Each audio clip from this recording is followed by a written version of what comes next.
Halo teman-teman, hari ini saya akan berbicara tentang ikan gabus bloso yang memiliki banyak nama.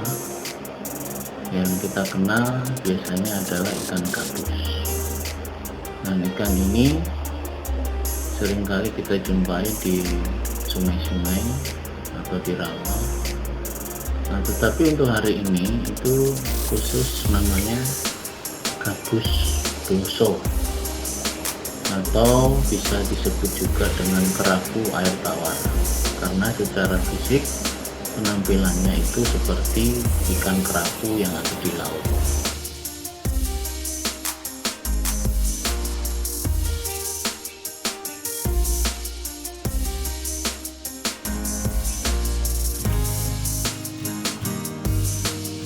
Buat saya pribadi, memancing ikan ini itu tidak gampang ya, karena karakteristiknya itu dia tidak seperti ikan-ikan yang lain yang ketika dia makan langsung dia sambar atau dia main-mainin dulu. Nah, ini ketika kita mancing itu hampir tidak kelihatan dia lagi makan, dan tahu-tahu ketika kita angkat pancingnya ternyata kita dapat ikan. Jadi kalau kita terkejut, ya bisa aja pancingnya yang tidak terlalu nyangkut jadi lepas ikannya. Nah, saya memiliki beberapa ekor yang saya dapat dari hasil memancing. Kalau menurut orang yang punya tempat pemancingan, sebenarnya ikan ini tidak dijual. Alasannya, ikan ini termasuk ikan yang mahal sebenarnya, dan tidak termasuk salah satu ikan yang ditimbang waktu kita sudah mau mancing. Nah, tetapi karena saya merasa saya hanya dapatnya ini dan tidak bisa mendapatkan ikan yang lain, ya akhirnya dia relakan seperti itu. Kalau harga umumnya biasanya memancing di situ saya harus membayar 35.000 untuk 1 kilonya. Nah, terus ikan ini juga memiliki bentuk tubuh yang agak berbeda dengan ikan gabus biasanya, karena kepalanya itu lebih besar. Kemudian secara ukuran juga mungkin dia bisa sampai 2 kilo lebih ya, bisa 3 kilo atau 3 kilo lebih. Nah, yang saya baca dari literatur itu ikan ini sebenarnya tidak kita temukan di pasar-pasar tradisional atau pasar ikan umumnya, karena termasuk langka. Jadi sebenarnya tidak, kalau kita akan langka sih kita masih bisa dapat ketika kita mancing di sungai atau di tempat pemancingan seperti itu. Tetapi dia termasuk ikan yang jarang orang konsumsi seperti itu. Dari bentuknya juga orang sering menyebut dia gabus bego. Bego itu mungkin karena dia tidak banyak bergerak ya, dia termasuk ikan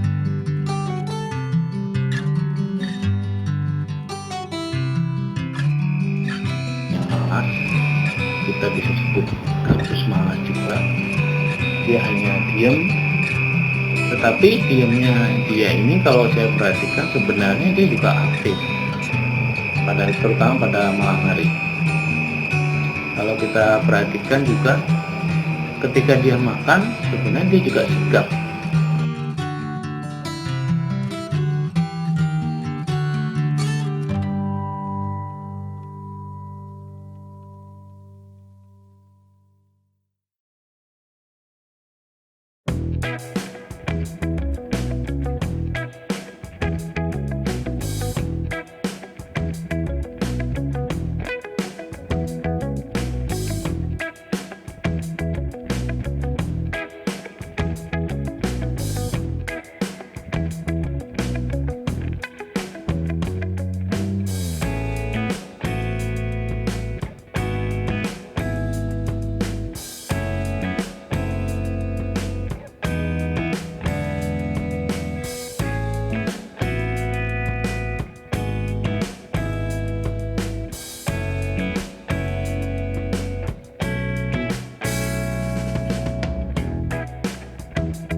sama seperti ikan-ikan yang lain.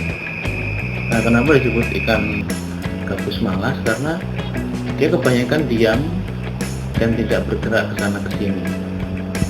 Tetapi dari bentuk mulutnya kita bisa lihat bahwa ikan ini itu makannya terlalu banyak ya, atau cukup banyak. Kenapa? Karena kita bisa melihat varian jenis makanan yang dia makan ya. Kalau kita cari dari internet, kita bisa menyebut misalnya udang, dia juga makan ikan-ikan kecil, misalnya ikan mas, atau ikan kecil yang lain juga dia makan. Terus dia juga makan cacing tanah atau cacing yang lain. Nah, ini biasanya yang saya pakai untuk memancing, dan dia termasuk senang sekali memakan ini. Ketika saya mendapatkan ikan ini dan saya mencoba memeliharanya, ternyata dia itu tidak gampang untuk memakan sesuatu. Saya sudah mencoba banyak varian makanan. Misalnya saya coba bekicot hidup atau bekicot yang sudah saya rebus dulu, kemudian saya potong-potong. Ternyata dia tidak mau. Saya pakai pelet juga, dia nggak mau. Saya sampai coba masukkan pelet itu ke dalam mulut, juga dia muntahkan seperti itu. Atau saya pernah mencoba memotong-motong ikan, itu pun tidak habis. Tapi saya melihat dia juga mau makan itu, tetapi sedikit. Jadi kelihatannya dia cenderung lebih suka makan sesuatu yang bergerak, yang masih hidup. Nah, ini yang agak repot terus terang. Jadi misalnya dari sekian jenis itu saya melihat hanya cacing lah yang rutin dia makan. Kadang kalau cacingnya terlalu banyak juga dia tidak akan habiskan itu. Karena kalau kita buka, misalnya kita belah badannya, kita lihat dia itu punya bagian dalam tubuh yang tidak terlalu lebar. Jadi sebenarnya makannya banyak, tetapi mungkin itu semuanya menjadi daging. Nah, ini apa keuntungannya? Kenapa ikan ini tuh digemari dan disukai, terutama oleh kalangan menengah ke atas? Mungkin salah satunya juga karena dia secara keseluruhan itu full dengan daging, tidak banyak kotoran yang harus di dalam tubuh dia. Nah, itu nanti mungkin kita bicara tentang manfaat atau kegunaannya. Oke, ketika kita bicara makanan, dan akhirnya ya saya harus membeli juga kadang-kadang. Kalau cacing mungkin kita masih bisa cari, tapi mungkin cacing yang dia suka itu yang warnanya merah, yang kalau dibilang mungkin cacing karbon ya. Itu lebih dia sukai karena agresif. Tapi secara umum sebenarnya dia tetap mau jenis cacing yang lain. Dan untuk ikan hidup juga saya sudah pernah mencoba menaruh beberapa ikan yang masih hidup, dan itu ukurannya, untuk ukuran dia itu sebenarnya ukuran konsumsi dia, tetapi ternyata dia tidak makan itu. Nah, lucunya ketika saya mencoba iseng, ikan itu saya matiin, kemudian saya potong-potong dan saya sebar, ternyata dia mau makan. Jadi argumen tentang bahwa dia lebih suka yang agresif atau yang masih hidup itu juga terbantahkan. Jadi kadang ini tergantung dari mungkin adaptasi ya. Mungkin ketika kita barusan mancing, dia tidak akan langsung mau makan, seolah-olah sudah dia pengen mati. Karena saya sempat mencoba beberapa hari, dia benar-benar tidak mau makan sama sekali. Tapi pelan-pelan ketika saya coba kasih cacing, akhirnya dia mau makan. Nah, ini menjadi satu treatment mungkin ya buat mereka yang ingin mencoba memeliharanya, baik itu di akuarium maupun di kolam tertentu. Nah, kalau saya sih hanya memanfaatkan apa yang ada. Saya tidak taruh di akuarium, tapi saya pelihara di kotak. Sebenarnya itu kotak pakaian ya, untuk menyimpan pakaian. Jadi pemikiran saya ini adalah salah satu bahan untuk kita bisa konsumsi. Jika kita tidak punya bahan makanan, ya kita tinggal ambilkan ini, kemudian kita potong dan kita masak. Tapi di sisi lain juga saya penasaran juga, karena katanya salah satu hal yang membuat dia mahal itu adalah sulit untuk dikembangbiakan. Nah, ketika saya baca literatur, yang saya baca di situ ada teknik injeksi untuk pematangan telur atau untuk proses mengawinkan tidak secara alami. Nah, yang secara alami inilah yang susah untuk dikerjakan. Makanya butuh kesabaran yang tinggi. Dan terus terang buat saya juga masih meraba-raba ini antara yang cowok dengan yang cewek itu seperti apa. Karena kalau dari sisi pematangan gonad itu memang ada bedanya. Sepertinya yang cewek itu lebih cenderung menunjukkan kematangan gonadnya, sementara yang cowok biasa aja. Jadi tidak kelihatan merah seperti itu. Anda bisa melihat nanti di videonya. Itu saya mencoba melihat dari berbagai ukuran itu, ada yang alat kelaminnya itu berwarna merah, mungkin itu sudah siap untuk melakukan pembuahan. Sementara di sisi lain ada juga yang normal. Jadi mungkin yang menonjol itu adalah yang cewek, sementara yang tidak menonjol atau tidak berwarna merah itu adalah yang cowok. Nah, seperti itu. Mungkin di tempat lain orang sudah berhasil memijahkannya, tetapi di sini saya hanya ingin memelihara dan mencoba melihat perkembangan nanti, apakah dia mau kawin secara alami atau tidak. Oke, nah untuk bagian kedua, secara manfaat yang saya baca dari literatur itu salah satunya adalah untuk pengobatan. Nah, ini makanya banyak ikan gabus bleso ini yang oleh orang Indonesia tidak dikonsumsi, tetapi dijual atau dikirim ke Singapura atau Malaysia atau daratan yang lain yang memang suka dengan ikan ini, khususnya untuk pengobatan dan yang kedua manfaatnya adalah dia itu ketika kita konsumsi sama seperti ikan gabus, dia berguna untuk menyembuhkan luka setelah operasi, mempercepat penyembuhan, seperti itu. Nah, kemudian yang ketiga, manfaatnya tentu saja untuk hiburan ya.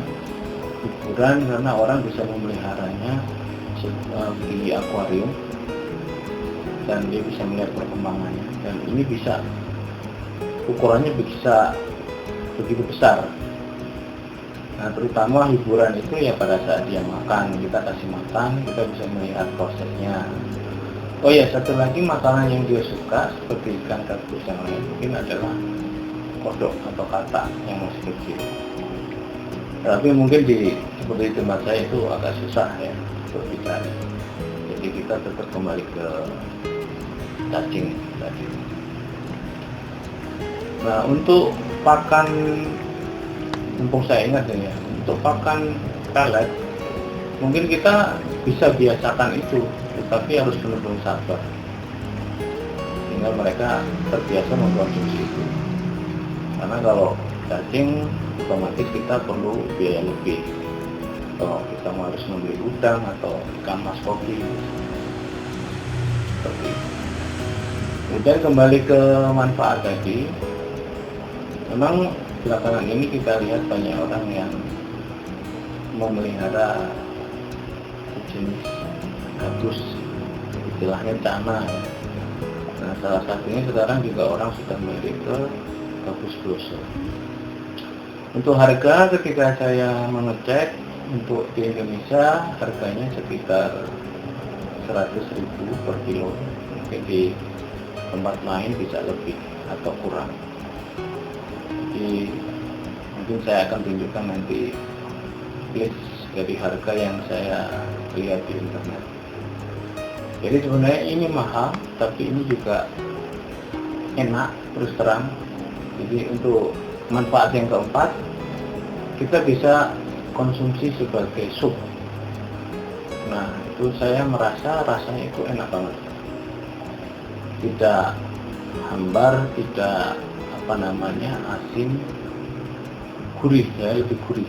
Ya, tergantung masakan kita sebenarnya. Tapi maksudnya terasa dagingnya itu enak. Terus kita juga bisa makan mungkin hampir seluruh bagian tubuhnya yang ada dagingnya seperti itu. Jadi ini juga untuk mungkin kalau lagi hujan kita mau masak sesuatu yang hangat, ya ini cocok sekali. Oke, untuk sementara itu saja dulu video dari saya dan sedikit informasi, kiranya itu bisa membuka wawasan kita. Nah, kita boleh memilih mau melihara untuk memperbanyak kalau bisa, atau untuk hiburan saja, untuk kita lihat-lihat saja. Nah, seperti itu. Tetap semangat, tetap berjuang. Terima kasih.